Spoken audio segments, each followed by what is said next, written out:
This one's still recording. That's definitely the beginning of the video. On the 76th episode of Passion in Progress, content creator Lizzie Peirce. Lizzie is the co-owner of Know How Media, a production company. She's a boss photographer and a YouTuber. Just to give you a little context, she started her channel back in 2018, and as of the recording of this video, she's nearing 100K subscribers. And speaking of subscriber milestones, I just hit 10K subscribers on my YouTube channel, so thank you so much to the community on this channel. I love you guys so much, and in celebration, I have created a merch store. And one of the things is a Passion in Progress mug, and it says, "Live a life of abundance" on the back of it. And I also have some t-shirts, a sweatshirt, a hoodie, and all of those good things. If you go to javiermercedes.com and hit the little merch tab, or in the description below, you can check out everything that I have available. Thank you guys again for the 10K subscribers, and I can't wait to see what the future has to hold. But I do know that you guys are in store for an amazing interview with Lizzie Peirce on the 76th episode of Passion in Progress. Let's go ahead and get into it. What is up, Merce Nation? Javier Mercedes here for yet again another Passion in Progress show, where we talk to inspiring individuals, and hopefully through hearing their stories, you too are motivated to go out and pursue your passions. And on today's show, we are here with the amazing creator, Lizzie Peirce. How's it going? Good. A little tired, but I'm caffeinating, so. There's one tweet from you, and this is actually how I was introduced to you, because I think Was Cody... me on Twitter? Yeah, I think Cody Warner retweeted it, and I just want to start off with this tweet. I'm always worried about what I tweet, because sometimes I'm like, no one sees this, and I just tweet whatever I want. Everyone is just doing their best to enjoy life, make cool and make friends. If you don't get that, if you're the type of person who likes to tear people down, then life's going to be very lonely for you. Screw those people. Am I right? That was me being a little ballsy. Well, I think that, overall throughout my life, a lot of people pegged me as one kind of person. Still happens. We all kind of judge each other on how we look and those kinds of things. So a lot of my life, I feel like I've spent proving people wrong. And just showing, yeah, I can do this, especially when you thought I can't, using that to kind of fuel the fire.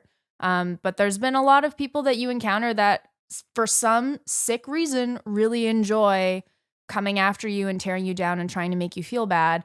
And sometimes it really gets to you, which is probably why I tweeted that, because I was just like, why are these people doing this to other people? Why can't we all just support each other? Why can't we all be friends? Because I just really don't understand the motivation in that. And I think what I found on YouTube is such a huge community of like really cool people just trying to make things together. And so why can't, there's so many of us that are on that side and just loving the community we've built and making things. But there's always those one or two that try and get you down. So kind of just wanted to say, forget about those people. Keep doing your thing. Yeah, for sure. Looking at things that are positive, just relating to what you're talking about in the last year, getting to really know people on YouTube as people and also creators. When you see somebody put out a really banger piece of content, you're like, man, I want to make something that's that cool. And that's really cool that they made that really cool thing. Yeah. All really cool. It's funny how I found some friends through this by watching the things that they made and going, based on that thing you made, I think we would get along because I love that for all these reasons. You know what I mean? It's like you see into their water right there. Yeah. You see into their soul a little bit. You're like, well, we would be friends, And then you get to know them, and you're like, yeah, we are. Like, we do get along. We do see the same. We do see the world in similar ways. Or you just really admire the unique way in which they see certain things. Like, I feel like I bring up Iz in like every podcast now. Do you watch Iz Harris? Yeah. The way that she has kind of found her niche on YouTube, I think, is so unique in the way that she tells stories. And she and I tell each other, like, I see pieces of what I do in what you do. And we say that to each other a lot, which is funny. But it was like an immediate friendship. We've only really met in person twice. Once was at Buffer this past year, and once was at Buffer the year before that. But I still feel like we're such close friends. And like, how does that happen? Mm-hmm. You make really amazing content, by the way. Thank you very much. Can you talk about where you came from? Because I feel like when people at surface value, if they see your success on YouTube, they're like, wow, how did you have this overnight? But I know that's not the case. Mm-hmm. Can you talk about before you used the tubes? Before I used the tubes. Well, I still feel like I mean, even when I started YouTube, I knew nothing about it. I was just, again, it was a little bit of spite where I was like, I can do this.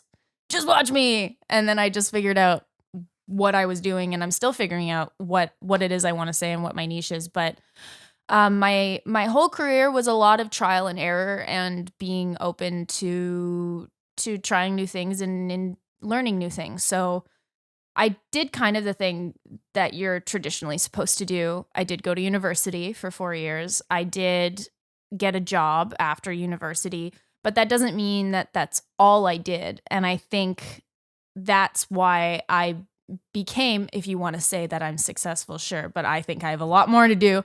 But that's why I think what I'm most proud of is I'm 27. I own my home. I just bought a car. Like, these are things I really didn't think I was going to be saying at this age. And I really just think that's because I try a lot of different things. So I got into a program in school that was really prestigious for broadcasting. It's the best program in Canada for broadcasting. So I was really proud of that. That's something that, parents and family recognize. So that's what I wanted to do, was get into a good program so that they would be proud of me. That's only natural. But I also wanted to make sure that it was something that suited what I wanted to do, which was, that program. I always knew I was interested in the arts and things like that. So tried a lot of different specialties while I was in school, tried audio production, tried studio production, met Chris, and I met Chris going into my third year of school. And for those in the audience that don't know, can you explain who Chris is? Oh, Chris, sorry. If you don't, I just assume everybody knows him. I mean, I do know, but I know there's some listeners that won't know who Chris is. Chris Howe is my fiance, and we've been together for over 7 years now. He's also a YouTuber. We run a production company together now. And so our relationship started when we were in university, and this is important to the story because we now work together, and now you know that. What was interesting about Chris when I met him was that he was freelancing already. I mean, he was older than me, and he also had a bit of only child syndrome where we think we can do anything because our parents tell us we can. And so he had a few government clients, and he was doing well in school, and that was his part-time job. And I was like, oh, well, why can't I be doing that? So pretty soon after, I think we'd been dating for 2 months, I got my first camera, started freelancing even really before I knew how to work my Canon T3i. Because you just say yes to everything, and you're like, you'll learn eventually. As long as you're honest about where you're at, I feel like it's okay. So long story short, freelanced while I was in school, got better, didn't suck the whole time, finished school, freelanced for a while, got a job at a Toronto production company, and really enjoyed that.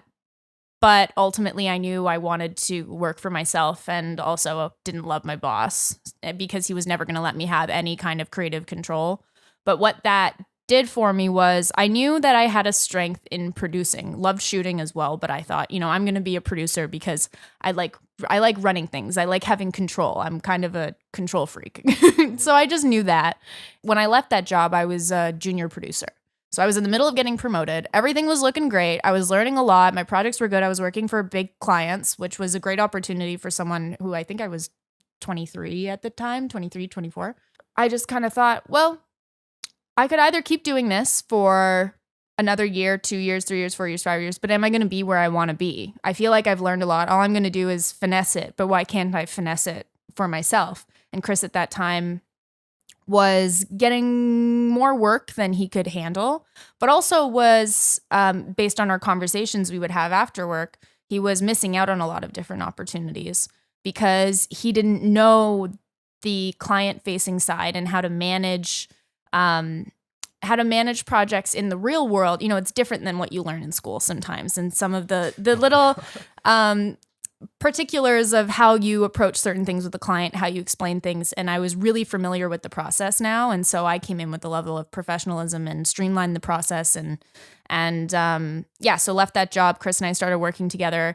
Videos got 10 times better. We were worried, of course, about whether we were going to be able to support both of us doing this. And in the first month or two, we made enough, we signed enough deals that we were going to have enough that would support us for that year, both of us.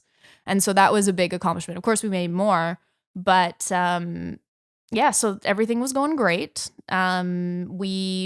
I'm trying to think what's the next step in kind of how things were going. We specialized in corporate video. Mhm.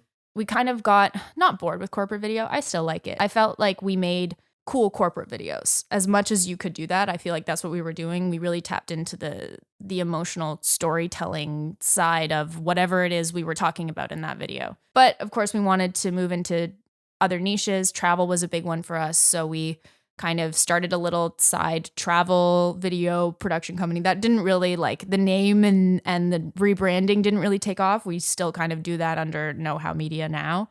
But we did find a way in with different tourism boards, and our three main facets were corporate, travel, and we also developed a bit of a recipe for making viral videos, I guess you could say. And our clients loved us because not only could we make a great video for them, we could make sure that the video was actually seen as well. Cool. So we were kind of dominating in that sense, or at least we felt like we were. But at that point, Chris met Peter, or rekindled his relationship with Peter McKinnon. We all know Peter McKinnon. Yeah. And Peter kind of went, well, dude, why aren't you doing this? You know, you'd be so perfect for it. And then Chris came home and said, I don't know, maybe I should try this YouTube thing. And I was like, what? Like, do what on YouTube? I don't know what you mean. Like, what kind of opportunities are you doing? And well, I guess it's no secret now because I just put up a video about it. But Chris ended up starting YouTube right around when my dad was in the hospital. And so my dad was in the hospital for about a month and then he passed away. And so that was right when Chris was starting. And so I didn't really pay any attention to what he was doing really until afterwards. So that was in November. And then by January, I started paying more attention to what he was doing, started watching more of his content, started watching more YouTube content, realized there aren't a whole lot of girls who are in this realm of YouTube. And I was like, why the heck is that? That makes me mad. Why is it a boys club? Why can't I be included and be the best at this and show Chris that I'm more awesome than he is? So I started YouTube again, just kind of trying to prove a point in that sense, but also thinking, hey, well, you know, I was upset that I didn't feel like there was representation for me online in the photo and video space. And so why can't I be that for someone else? You know, if one person, especially one girl, sees my videos and goes, hey, maybe I will also shoot video and start my own production company, or I give them one tip that helps them make a little bit more money, whatever it is, or maybe it's to start something completely different or take a trip, whatever, then it'll be worth it. And it's worth my time because at the end of the day, we're all just trying to make a difference. We're trying to do something that means something. So did not ever imagine that I would be here right now. Or I think I was like, oh yeah, I'll see how long this goes. I'll do it every week for, you know, once in a while and see what happens. And then realized I really enjoyed it, but also because of the people you meet. Mm-hmm. Would you say that because both of you and Chris are vlogging, also making like the tutorial-esque kind of content, but like it's like I want to coin a term where it's like a lifestyle-tainment infotainment. Well, it's info, but it's also you put in the whole like what you're doing in life. I mean, I know that's part of the entertainment, but we say infotainment. Yeah. It doesn't quite sum up everything. I feel like every video is a little bit different and we all try to mash together different things now. How has it been? Do you think you guys have grown closer because you are vlogging together, or how's that really? I mean, that's a different medium than just working together because you're also filming each other. I mean, and it's also work, but it's also play. Yeah. There's so many different facets there. Yeah. So it's definitely a long answer. And if you want a lot of detail on each of these different questions you asked, please go visit our podcast and check that out after this one. It's called A Couple of Creatives. That's literally what our whole podcast is about, is how we make it work. But I also know that we're the type of people that if one of us wasn't doing this, and this is an umbrella of running the business of YouTube, Instagram, whatever, then I don't know if it would work, because we love our work just as much as we love each other, but also we have this friendship and like, I want to say like camaraderie over building all of this together. And it's hard sometimes. I mean, every relationship experiences jealousy. But usually it's in the sense that you're jealous of another person spending time with your person, something like that. But what we had to navigate was jealousy over success and jealousy over money. So much bigger, even more complicated. Like I would argue sometimes This is real more talk, what you're complicated. talking about right now. This is awesome. But again, we're both really good communicators. Chris is even more, I want to say, emotional than I am, which he would agree with. So he's, again, really good at talking about how he feels about certain things and what upsets him. And same thing with me and when we feel the other one's being unreasonable. So and we don't get mad about one of us disagreeing on something when we're working. Like in the moment, you're like, whatever, I'm right, you're wrong kind of thing. But it doesn't affect our relationship because we've built these clear lines over time. And I mean, clearly I'm 90% right all the time. But guys, It's so true, though. Right. It's so true. If he were here, he'd be like, but you are, though.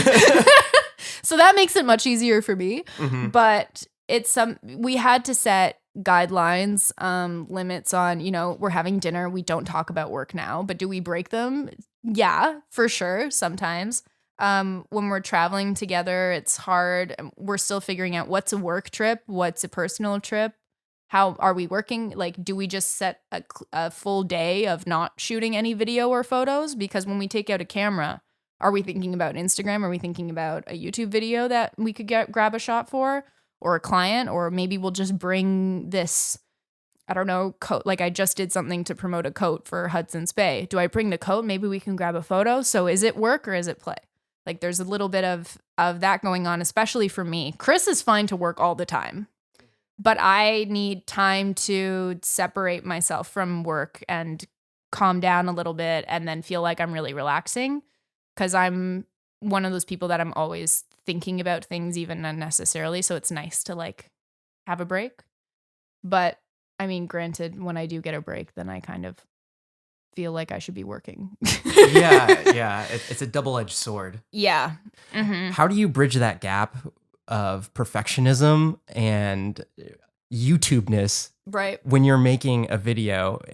Is there, like for a talking head, when you're just sitting at home, is there some degree of, man, I put a lot of effort into a lot of these shots and many people just don't notice it? And then for different sequences, like when there's a sweet banger B-roll sequence, obviously people know that like, oh, you spent a lot of time like finessing this shot. But just the idea of when I do my talking heads here at home, there's a lot that goes, like when it's nighttime, you have to get enough lights in the right position just to make sure it looks okay for YouTube and things like that. In terms of being a perfectionist, I try and remember what it is I'm shooting and what the purpose is for it.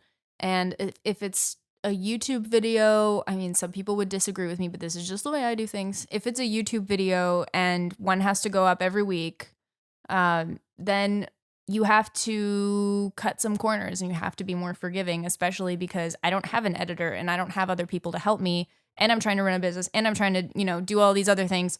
I just straight up don't have time to do things in a super uber fancy way all the time and set up a monitor and go to a studio and, whatever else. So I have to be okay with doing what I would consider a pretty good job. Like, it's good. It looks pretty good. I think it looks amazing. But that's partly why I like doing my short films, is because I go, oh, this is my opportunity to shine. This is my opportunity to write a script and finesse and take my time and make sure that this is something that's not just, a tutorial that was maybe fun to shoot and we were out at a location and sometimes I only have 10 minutes to shoot. Like if we're at some castle in Scotland, I only have like 10 minutes to shoot it. So I do whatever I can in 10 minutes. Then I'm like, whatever, that's it.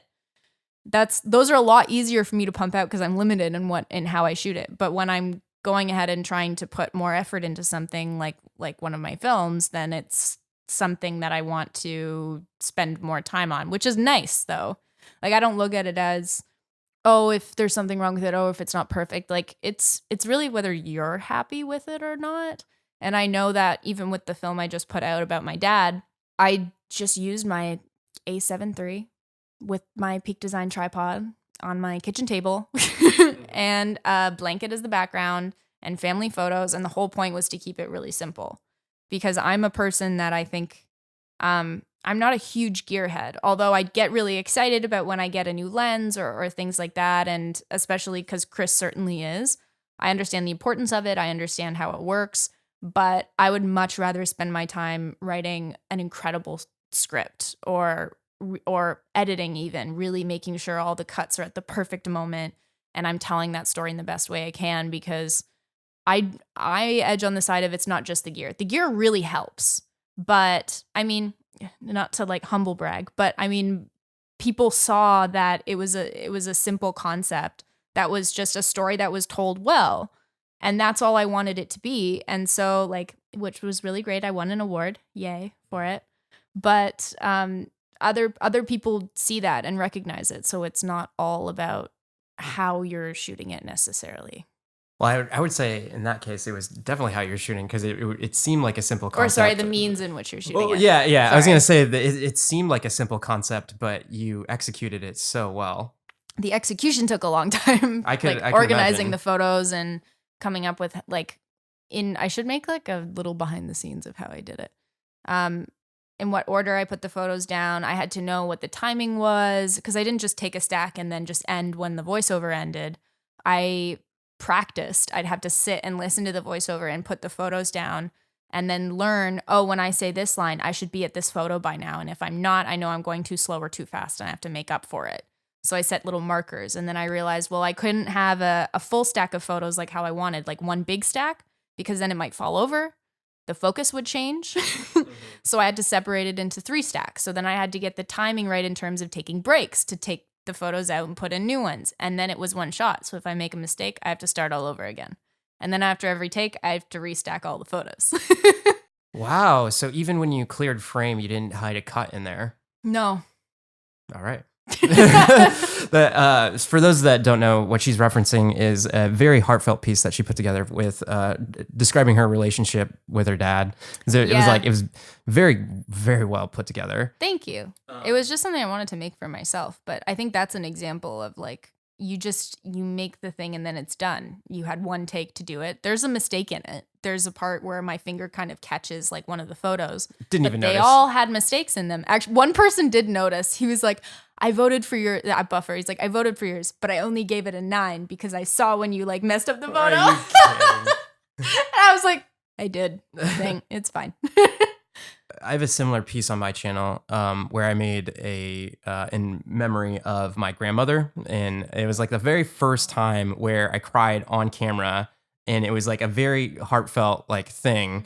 And same thing where I wrote this script for a high school paper where I interviewed my grandmother, and I didn't know or realize how badass she was, and she just like started telling me her whole life story, and I was like, wow, I'm just happy that I'm here on Earth because you did all these things to get me here. With that being said, how would you say your confidence is? I mean, your confidence is like amazing, especially in person, but when you're putting out content like that, I realized after, like, when you're editing something and you can see yourself crying on camera and like constantly like, all right, because I put it to B-roll and other things like that, but I let that part breathe, but I have to constantly see myself on camera doing that.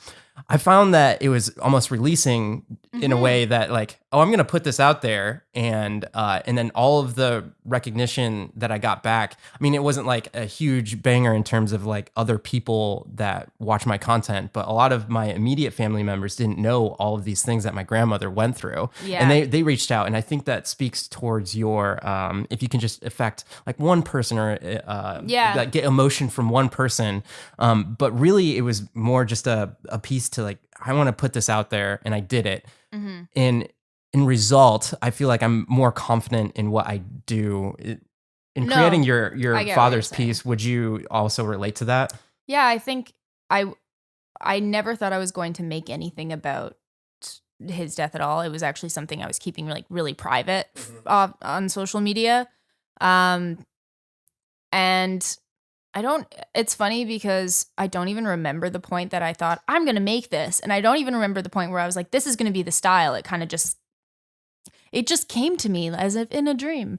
And then Isn't that amazing that you can just be creative on the spot? sometimes, well, that's like any idea. Somehow it just like pops into your head. You're like, that'd be cool. I just thought like all those thoughts that to me were so like, I knew they were a bit morbid and I knew they were upsetting and they were things that I couldn't say to anyone else because I knew like, what's the point of talking about it? Because no one can fix the fact that I feel that way. But then I thought, you know what I didn't find was someone else who felt the same way. And I think if I put this out there, maybe they're thinking the same thing that, oh, I had this weird thought about, dealing with the death of whoever. And it's just comforting, I think, to know that someone else was thinking the same weird thought that you were thinking. So that's mainly the reason I made it. But also during the process, which was unexpected, it was extremely cathartic to, in the moment, a bit upsetting. I was a little depressed that week when I had to listen to my own voice over and over again, saying all those really depressing things. And Chris tried to give me some space. He's like, she's doing her sad thing now. I'm just going to go in the office and work. I'll leave you in the kitchen with all your pictures. But now that it's out, those are they're just thoughts now. Mm-hmm. They're just like, they don't exist just in my head. So that it is definitely liberating in that sense. But in terms of, my confidence after putting it out, this was my first year being a creator at Buffer. So I've attended in the past, but always as Chris's +1.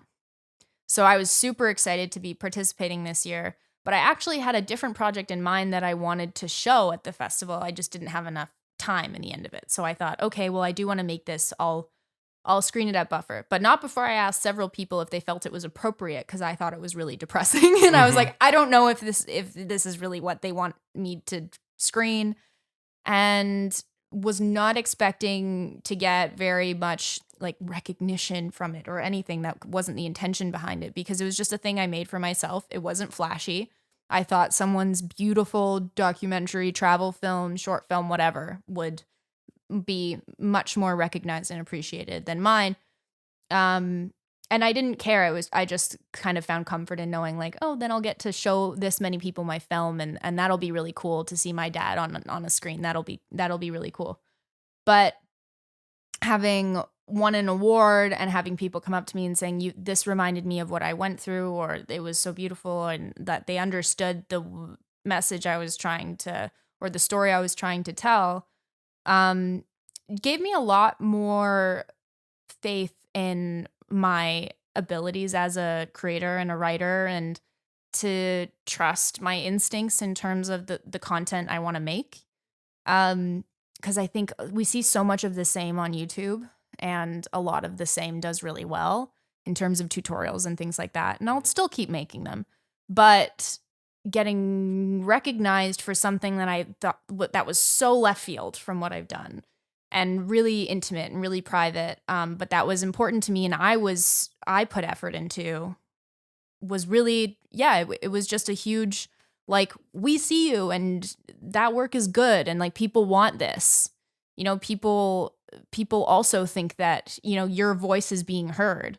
And that's, I think, what any creator feels when they do something that they feel is like really unique and a really emotional story, or something that you feel like is a part of you, like whatever it is you want to work on, whether it's a documentary or a short film, like your thing that you want to make.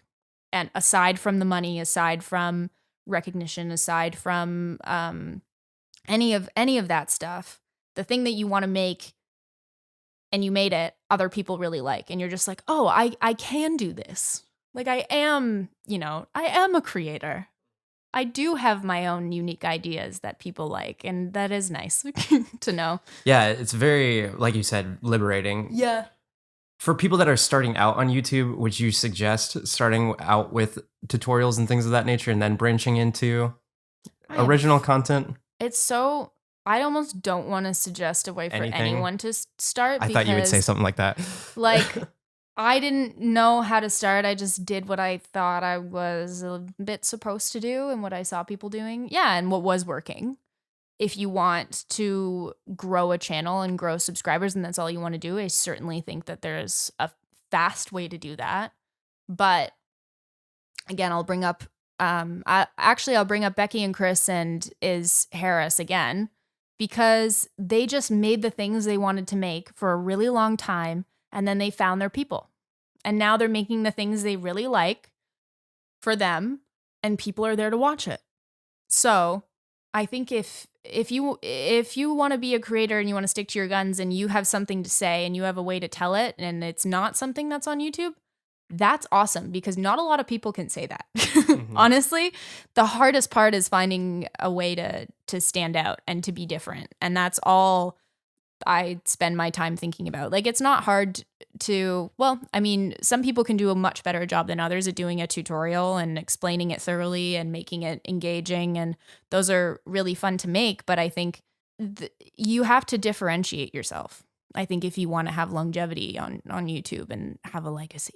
Perfect example of this is the other day I had on my recommended feed a guy that all he does is review soap. And no way. I had a friend that started a channel and he reviewed water, but it was supposed to be a joke. Like, but then now, is that all he does? Yeah. The thing I love about this podcast is I talk to a lot of creators, but then I also get other people on here that, like, they're not a part of the YouTube space, but they do amazing things creating other stuff. And I may not know much about whatever they do, but the way that they talk about it is so relatable because they're so passionate about it. With this soap guy, when you watch his videos, I need to see this. He is so adamant about, you need to try this soap, don't use this soap. Like, he utterly hates Irish Spring because it's like, it reminds of him being cheap. Like, he uses all of these adjectives to describe soap, and he does all of these things with soap. And I'm like, man, I'm like 5 videos in and mesmerized by how this guy can talk about soap. Well, I mean, he also just niched down. He's like, this is my thing now. You know, I'm going to talk about soap. I'm going to be the soap guy. I think that's actually what his name is. It's like, I think the soap guy. I think he changed his name. So he really I'll have is to the like soap guy. Reinsert VO or something like that. His name is whatever. Well, a lot of people say, you know, what do you think makes someone stand out? Or, you know, do you recommend someone does this type of video versus this type of video? And sometimes I want to be like, I don't really know if it matters what you're saying in the video as much as it matters how you're saying it. Does that make sense? So like how you're presenting the information as you in your unique way. So say, you know, there's a ton of videos out there about the exposure triangle. Everybody's done one pretty much.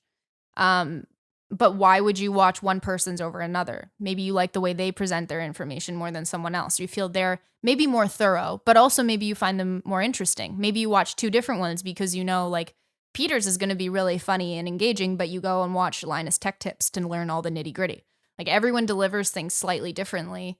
And you know their characters and they keep coming back because of you, ultimately. Yes, the information, but ultimately information is something everybody has access to. So what's different there? You. And that's kind of the conclusion that I've made. It's my personal theory. Yeah, I think that's reminiscent of when you're listening to a speech, you don't really remember the speech, but you remember how you felt during that speech. Exactly.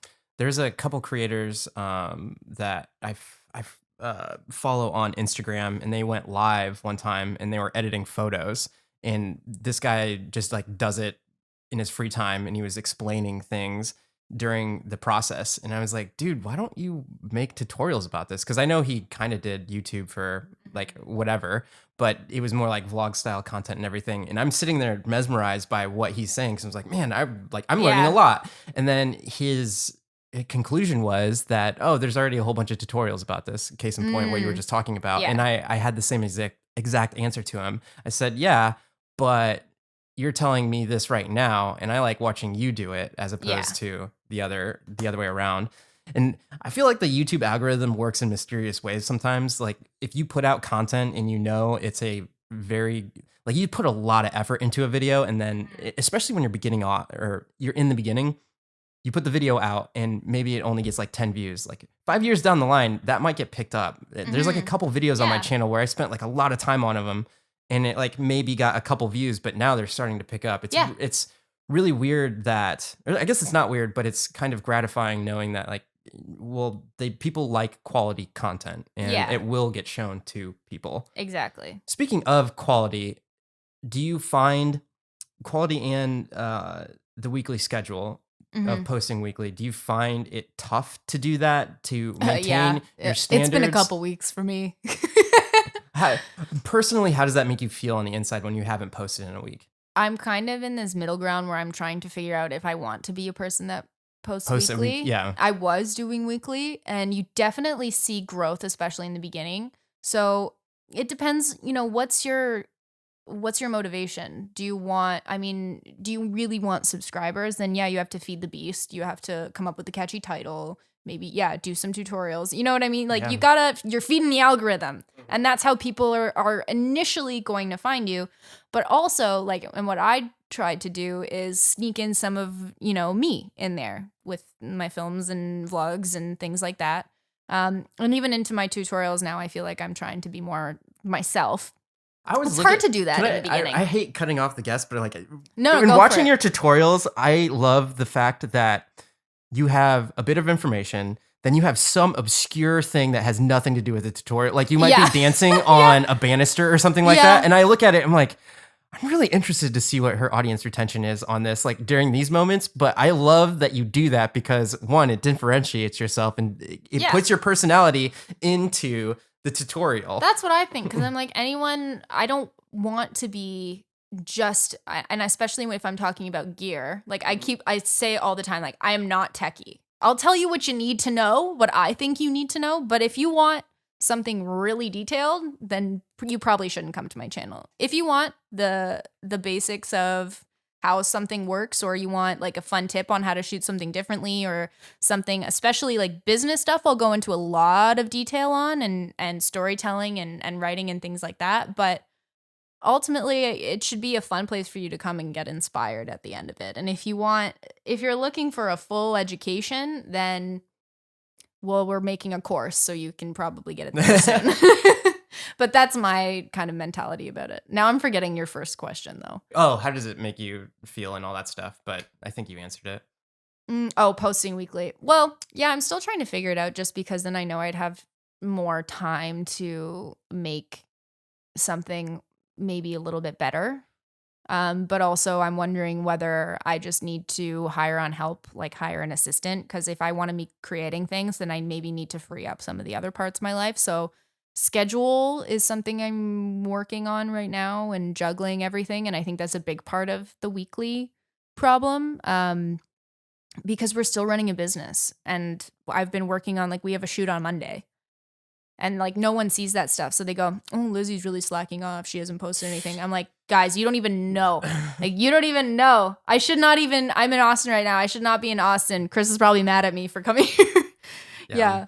I'm a similar way with my client work and doing YouTube at the same time, like spending way too much time doing YouTube. But for me, it's like, the payoff of doing YouTube is feels so much better than when you do a client video. And I still put as much effort as I can into it, but there's only so much that's gratifying about it. Yeah, and it's hard to figure out, like, financially too, how it works. And initially, I was really reliant on the business, and when we started YouTube, and Chris too. But then at a certain point, and Chris first hit a milestone where he was like, don't really need the business anymore if I didn't want to work on it anymore. And then I hit a point where I was like, I guess I don't really need it either. But is it the fact that we need it, or that we built it? And it could also, this is a financial conversation. Could we get it to run without us? Mm-hmm. Could we just have it manage some of the big things, sell, and have a boutique agency run? I'm very curious about this.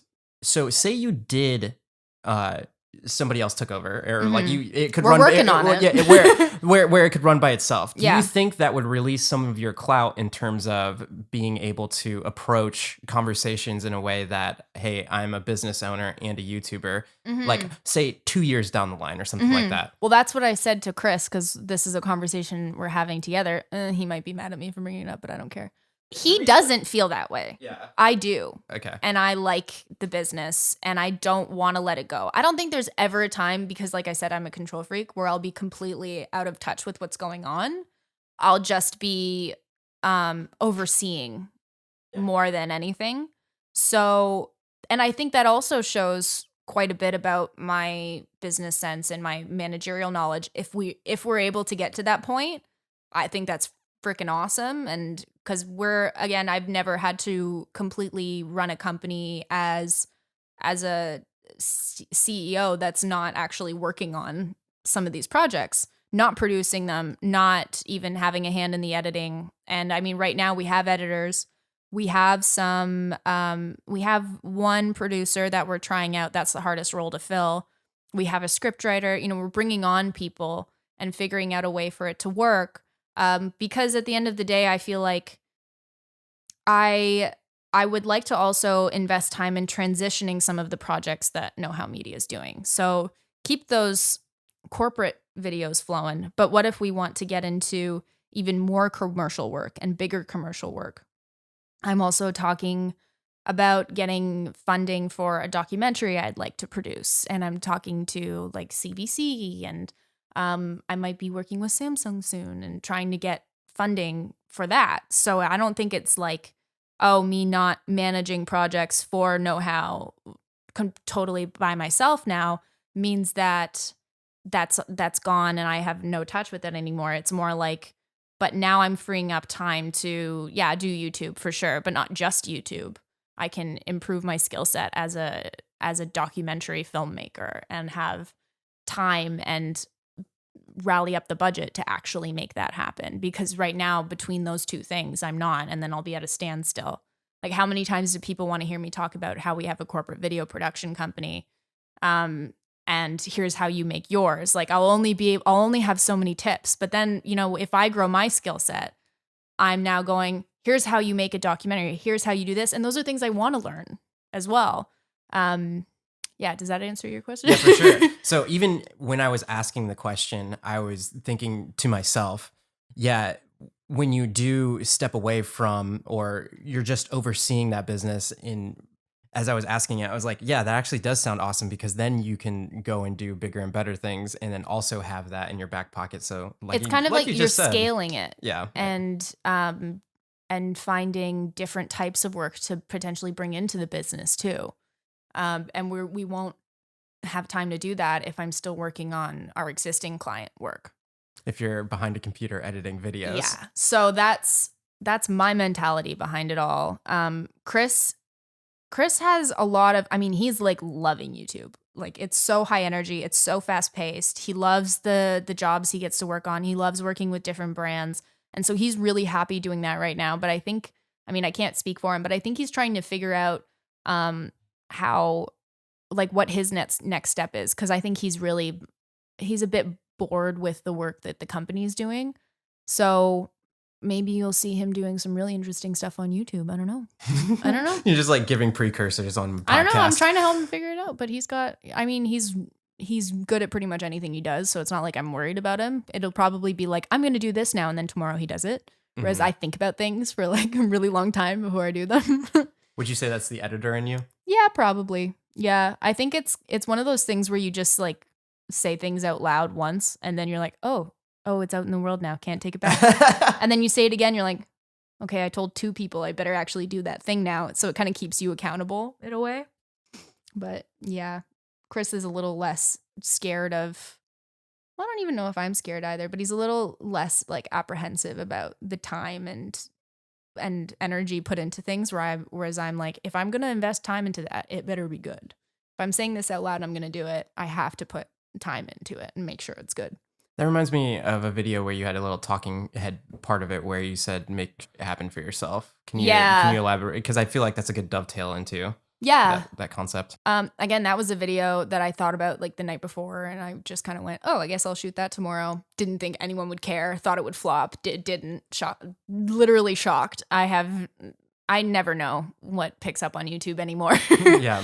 But the whole mentality behind it was that you're in control of your own life. So if there's something that you want to do that you're not doing, why the heck aren't you doing it?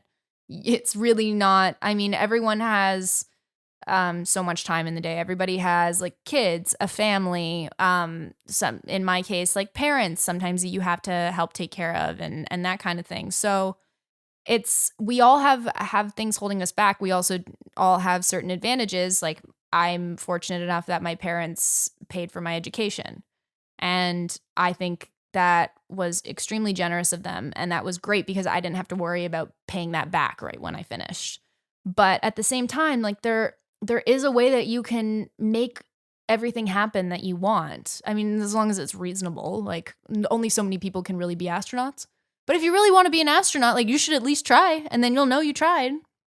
So that's kind of the mentality, is that like a lot of people say, oh, well, I can't do that because, I just have my full-time job right now, or I have this, or I don't know, like, how do I start? I don't have a camera. Like everybody has excuses.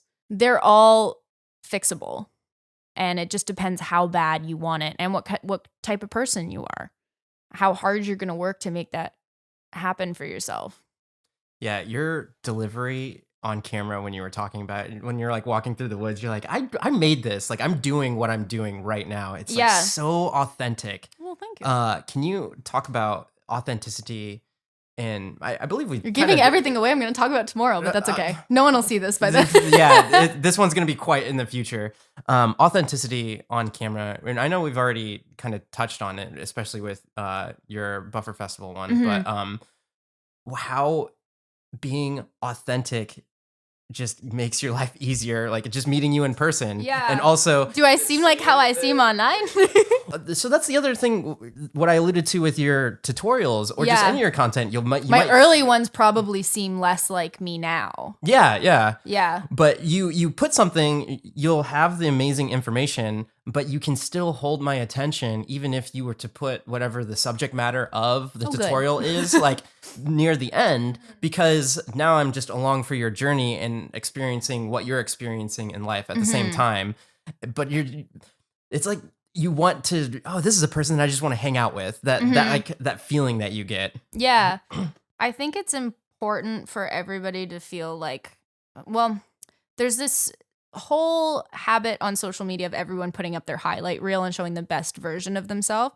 So I think I love showing like the not best version of myself. Like I love showing myself do really stupid things or saying something dumb, or that's why I leave mistakes in, or when I make like self-deprecating jokes, because I feel like that makes me more relatable. I don't add it in just so people think I'm relatable, but that's really what I'm like. I'm silly, I'm awkward, I'm weird, and I want people to feel like they can also be that. We're just forced to conform so often, and I think it's cool. Like the other coolest thing about YouTube is that like we're all so different. Like all the creators we met, they're people that I may have never met otherwise, and we all come from different places, like different countries. Like Kitty, we were talking about earlier, has like purple hair. Like she's so cool. I don't have purple hair, but like it's I just want people to feel like themselves, not like they have to be anything else. And because life's too short, honestly, to waste time trying to make somebody like you or to please somebody else, because you never are.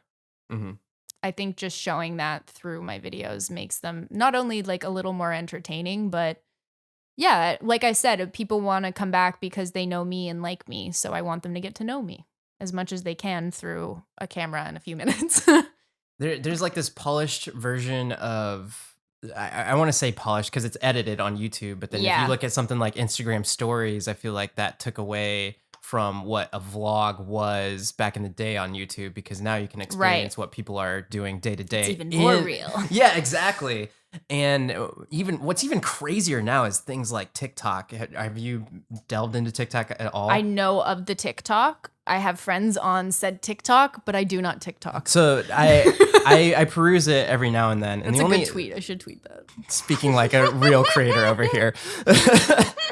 I said that same exact sentence yesterday when I was talking to a photographer. I forget what I said, but I was like, oh man, I'm going to tweet that. Yeah. But anyhow, on TikTok, they've gotten so good at their ads where you're swiping through, and as you're looking at the content, the ad, it still says sponsored content, but Yeah.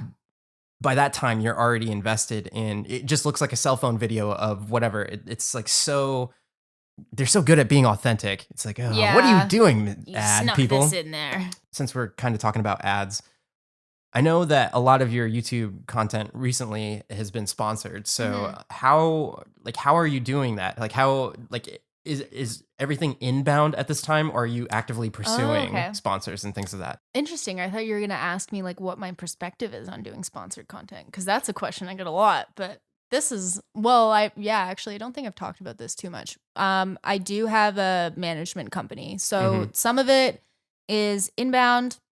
We have another, we have another agent that does outbound for a lot of our travel related things and reaching out to tourism boards and things like that. Okay.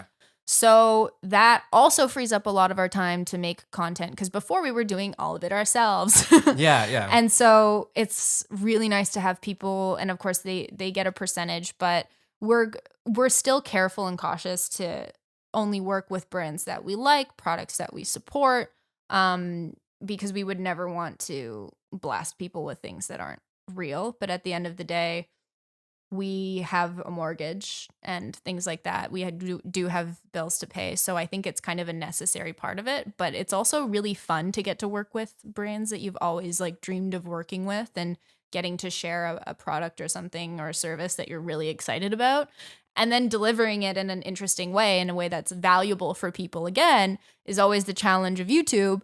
But it's cool. It's fun. Like, it's never things that I thought I was ever going to make, honestly. The one that I thought was the funniest was your, what was the one where you were on the treadmill? And then and then you're like, Chris comes in on you having like a lucid dream or whatever. I think it was Skillshare. Anyhow, it was, you find ways to incorporate the sponsored content, just like what I was talking about with TikTok, where it's a part of. Yeah, figured if people have to listen to pieces. it might as well be interesting. Mm-hmm. And as everyone knows with the Skillshare ads, they give you a list of things that you absolutely have to say. And so I thought, well, okay, I'll say them, but you don't get to say what I'm doing while I say them.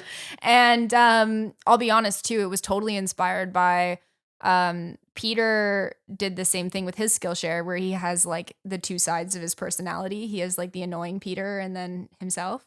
Do you know what I'm talking about?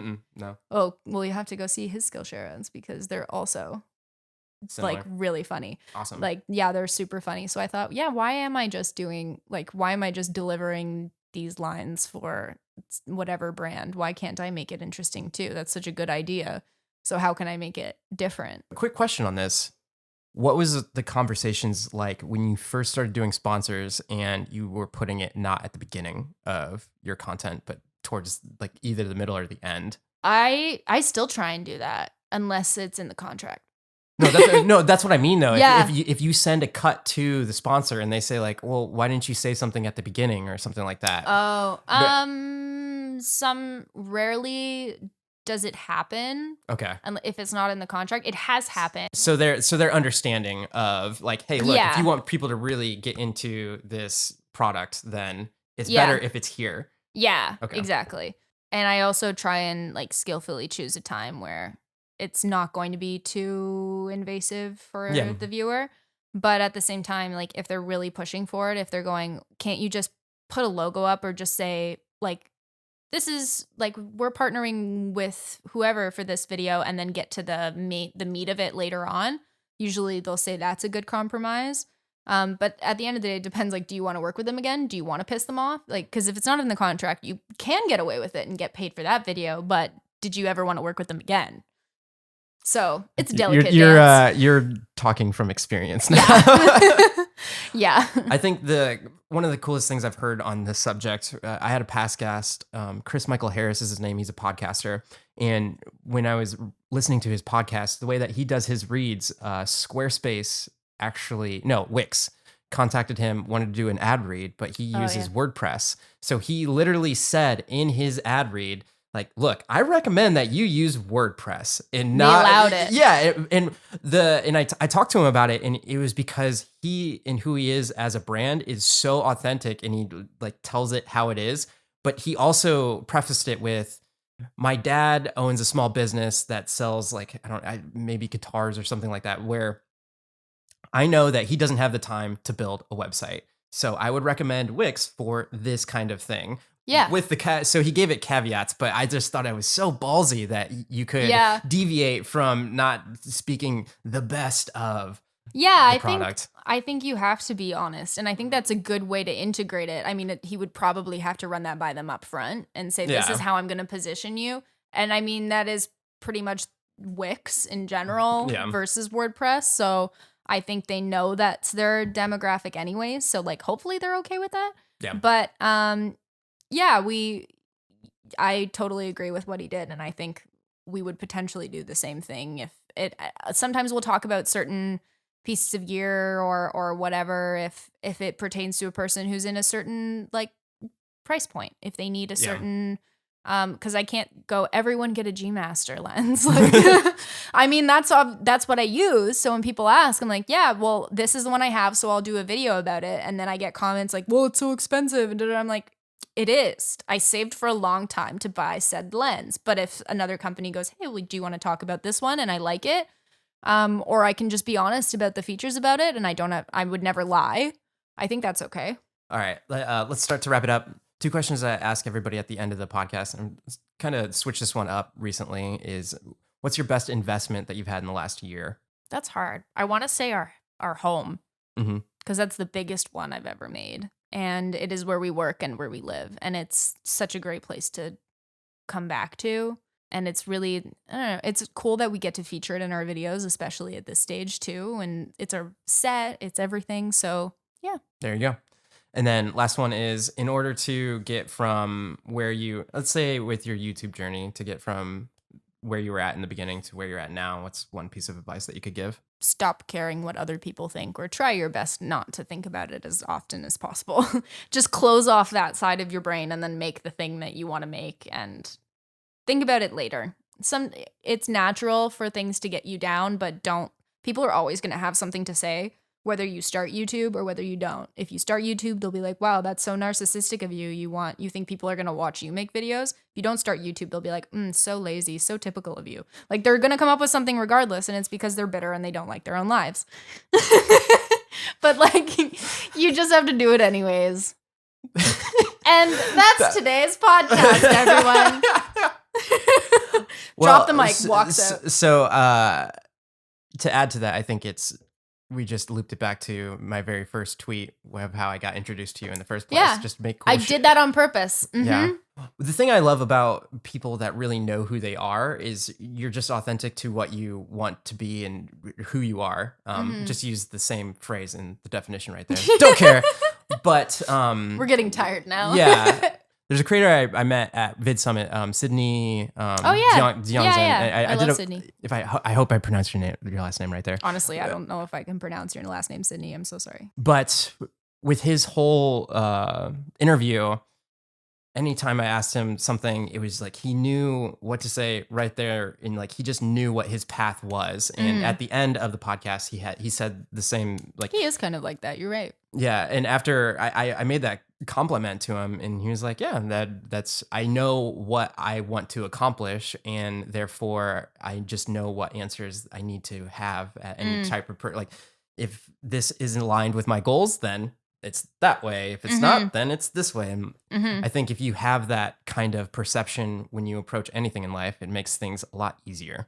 Oh, for sure. If you know what you want out of life, I think you start with a broad definition of I want to, and like for me, it's I want to do as many things as I can, try as many things as I can, travel to as many places as I want to travel to. I want to have a family, and I don't ever want to worry about money. I have certain financial goals. If those are your like umbrella things that you want out of life, I feel like navigating in between them is just trial and error. There you go.